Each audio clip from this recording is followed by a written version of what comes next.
חיים היא למחזיקים בה ותומכיה מאושם. I've been thinking a lot lately about legacies. Legacies, memory. The question, will we be remembered? More selfishly, I've been thinking, will I be remembered? I used to think it was a nice thing as a rabbi having a similar name to a very famous rabbi. Over the years, every time someone in the Bima quotes Rabbi Sachs, I get excited, and then they explain the chief rabbi of the United Kingdom. I'm feeling less hopeful from my own memory someday when I realize that if you go on Google and Google Rabbi Sachs, it asks you, did you mean Rabbi Jonathan Sachs? If you click no, I mean Rabbi Louis Sachs, it triple checks again and again. Are you sure? Are you really sure?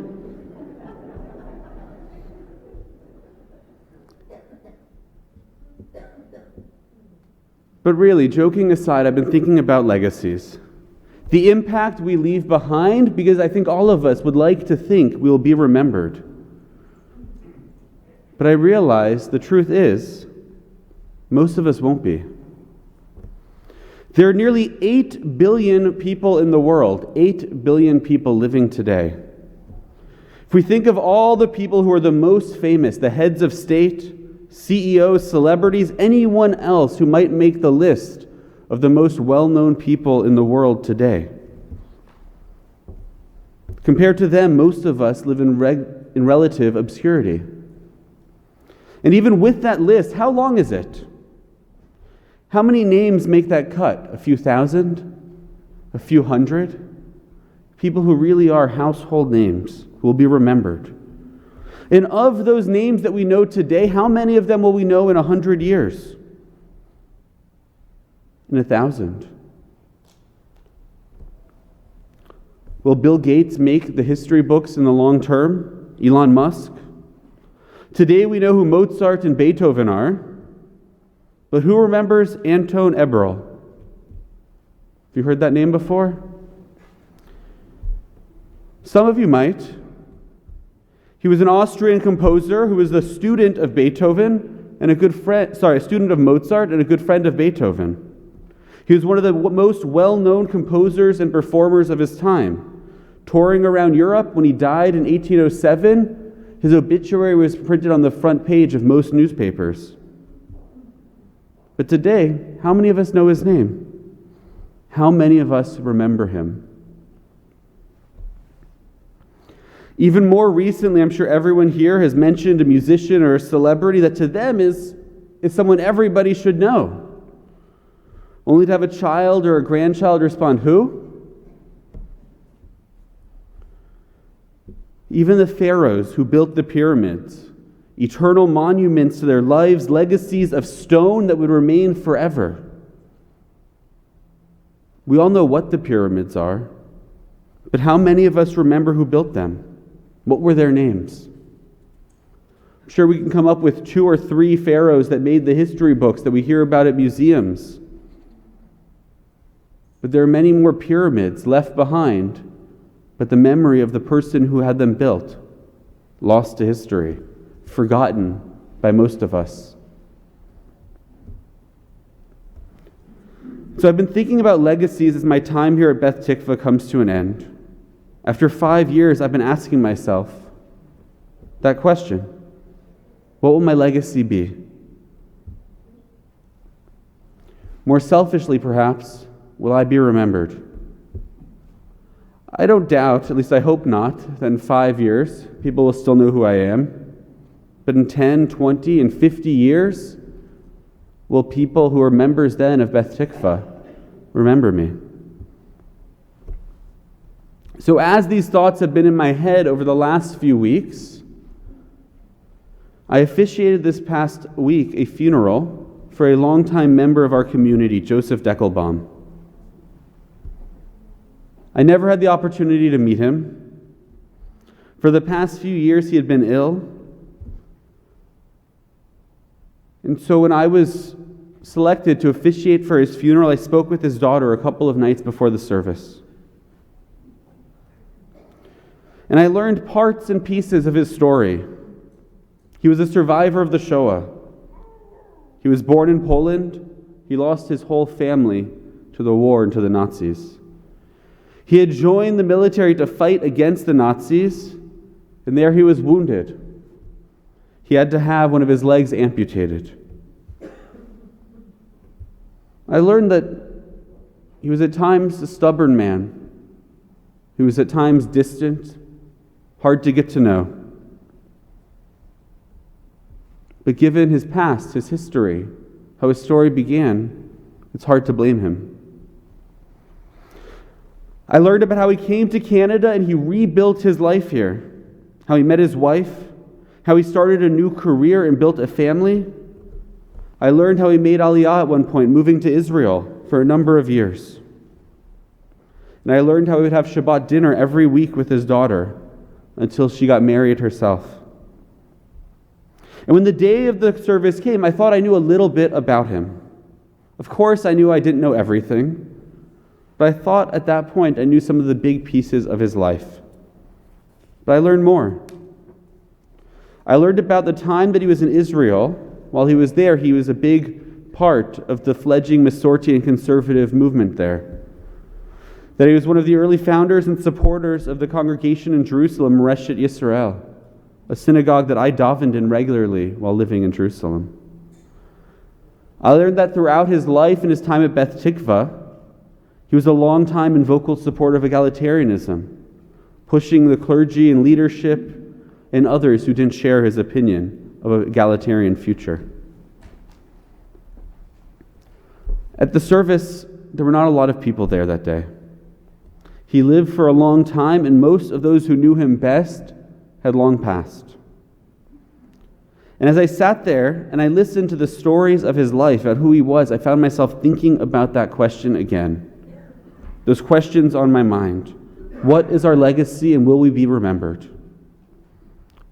It was while I was sitting there that it occurred to me that the second question is not the important one. The second question, will we be remembered? Will I be remembered? It's a question about ego. It's a selfish question. I don't know how many people remember Joseph Deckelbaum. I don't know how many of you here today or watching online knew him personally. What I realized was that even before I knew his name, before I could possibly remember him, I knew his legacy. I was a part of his legacy. I davened in the shul he helped to create. I found there a comfortable spirituality that brought me back to my childhood conservative synagogue, the one I grew up in. I find myself here on this bima giving one of the final sermons I'll have the honor of delivering as a rabbi of Beth Tikvah. In part, I owe that again to Joseph. He was one of the many people who contributed to this community in his own way. Just like every other member of this community, since it was founded, contributed in their own ways.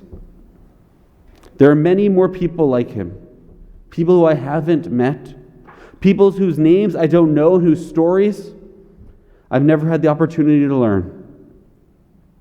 Yet without them, I wouldn't be the person that I am today. Without them, any of my accomplishments here at Beth Tikvah couldn't have been done. The rabbi I am today is thanks to all of them. I'm proud of the programs and efforts I was a part of these last 5 years, but none of them came from scratch. There's the old expression, I stand on the shoulders of giants. Famously, Isaac Newton might be the most famous person to have said it, but it predates him. When he said those words, he too was standing on the shoulders of giants. There are several versions of the phrase, including a medieval Italian rabbi known simply as the Rid.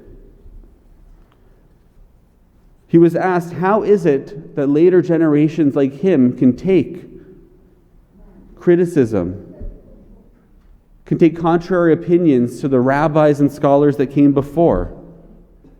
Surely he acknowledged that those who came before were greater. And his answer was simple. Who can see further, a giant or a dwarf?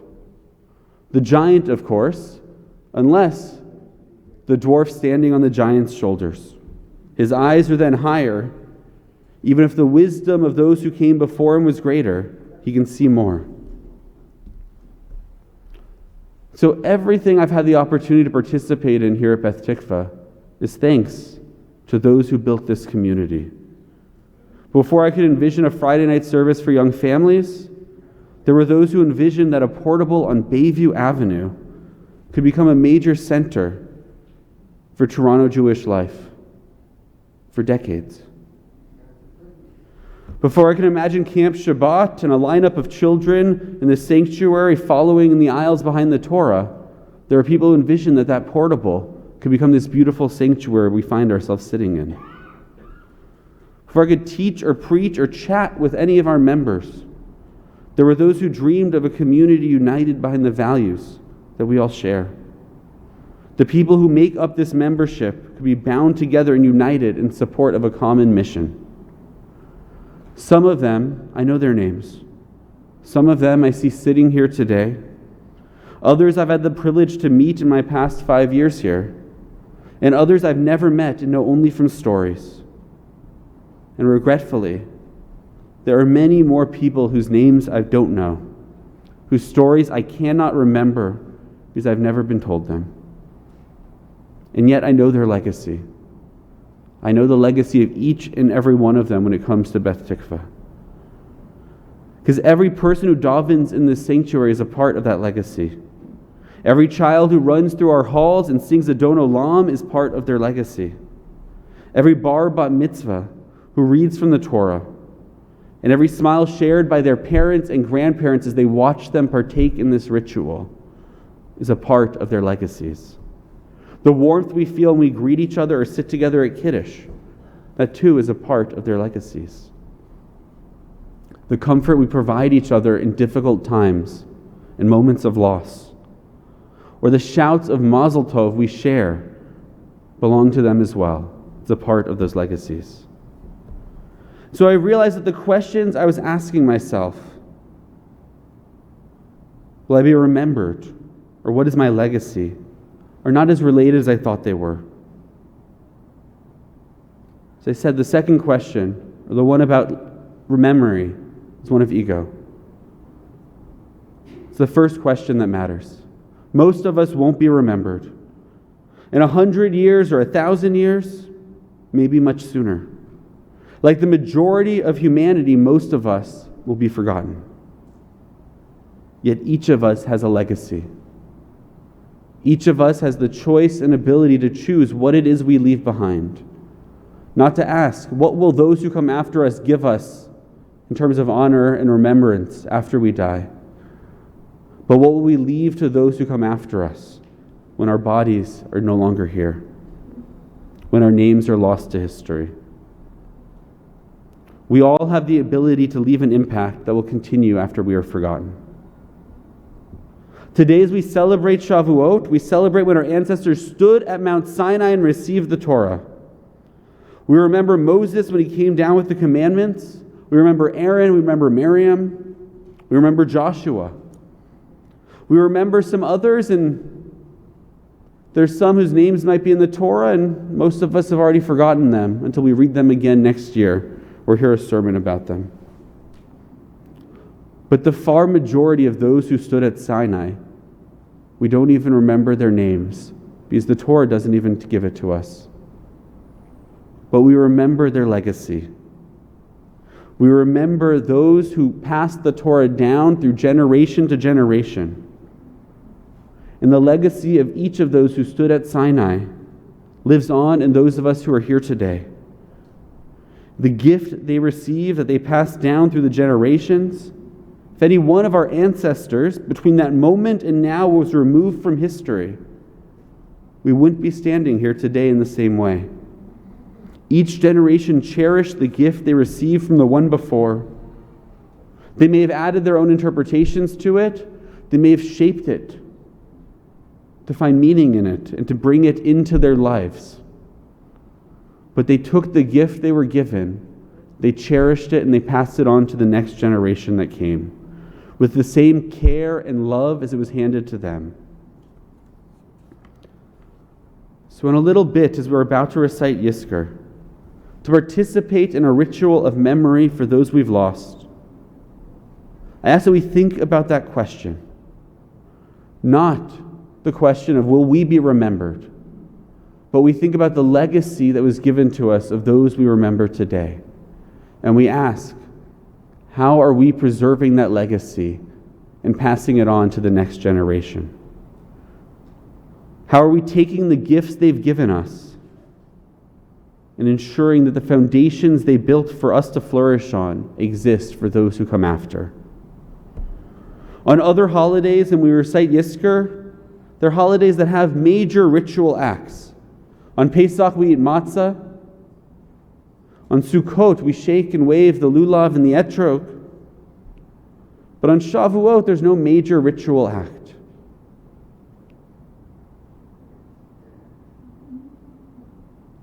But there is. It's an act we do each and every day. We live by the Torah. We live by the traditions and values, the teachings that were handed down to us. There's a famous midrash that as Moses and the Israelites were marching through the desert, they carried with themselves two aron. One aron was the ark with the Torah in it. The other aron, the other ark, carried the bones of Joseph, who asked that he would be taken out of Egypt and brought to Israel.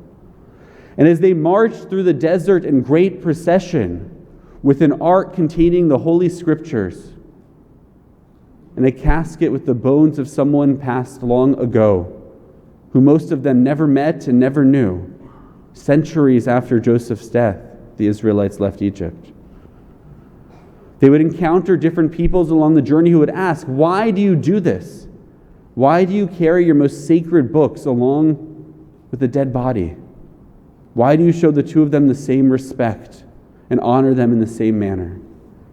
And the answer they replied with, what is in that aron, the person in the other lived. They contain the same things. The Torah lives in the scroll, in the ink in the parchment, and it lives in the lives of each and every Jew who treasures the gifts that were passed down to them and carries those values on and passes them to those who come after. The ritual of Shavuot is not to read Torah. We read it every Shabbat. The ritual of Shavuot is to live the Torah, to live in its teachings, in its wisdom. It's Chaim Hi, it's the tree of life. To treasure its gifts. Each of us has been entrusted with a gift that is from those who have come before us. Each of us has an obligation to do more than remember a name today, but to live the Torah that they gave us, the values, the lessons, to live it, to cherish it, to strengthen it as we pass that Torah on to those who come after us, preserving their legacy and leaving a legacy of our own.